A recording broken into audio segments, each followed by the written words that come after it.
স্বাগতম। আজকে একটি এমন একটি বিষয় নিয়ে আজকে আপনাদের সাথে আলোচনা করব।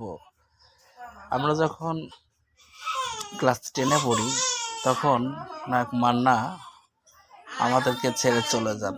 2008 সালের কথা বলছি। 2008 সালে মান্না যখন চলে যায় তখন আমরা এসএসসি পরীক্ষার্থী। আমাদের মনের অনুভূতির কথা আপনাদের শেয়ার করছি।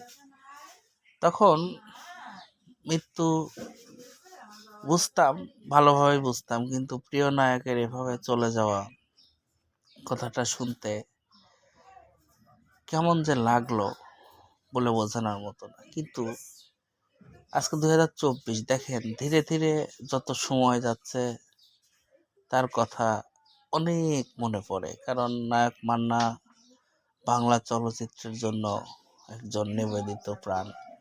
বিভিন্ন সাক্ষাৎকারে যখন নায়ক মান্নার কথা কোথাও শুনি, ওই ভিডিওটাকে ডাউনলোড করে রেখে দেই, বারবার শোনা হয়।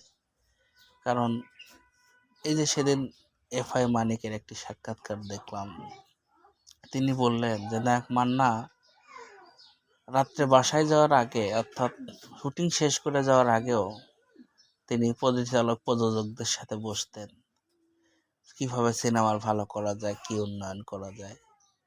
ঠিক তেমনি মালেক আফসারী সাহেবের সাথে যে 7টি সিনেমা করেছেন, তিনি সেগুলো নিয়ে বিভিন্ন ভাবে তিনি কথা বলেন তার কন্টেন্টগুলোতে। শুনতে সত্যি খুব অবাক লাগে যে তিনি বাংলা চলচ্চিত্রের কতটা নিবেদিত ছিলেন। তো নায়ক মান্নার বিভিন্ন সাক্ষাৎকার বিভিন্ন সময় আমরা বিভিন্ন সামাজিক যোগাযোগ মাধ্যমের কল্যাণে দেখতে পারি।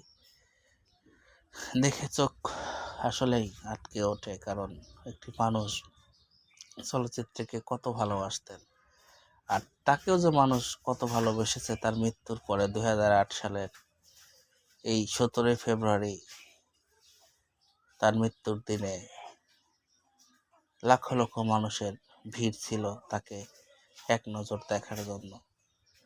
তার কথা আজও বাংলা চলচ্চিত্র মানুষের মনে, হৃদয়ে দাগ কেটে আছে।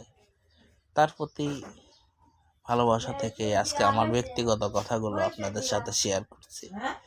কারণ নায়ক মান্না যখন চলচ্চিত্রে অভিনয় করেছেন, তার অভিনয়গুলো আমরা এত মনোমুগ্ধ হয়ে হয়ে দেখেছি। আজও যে বাংলাদেশের টিভি চ্যানেলগুলোতে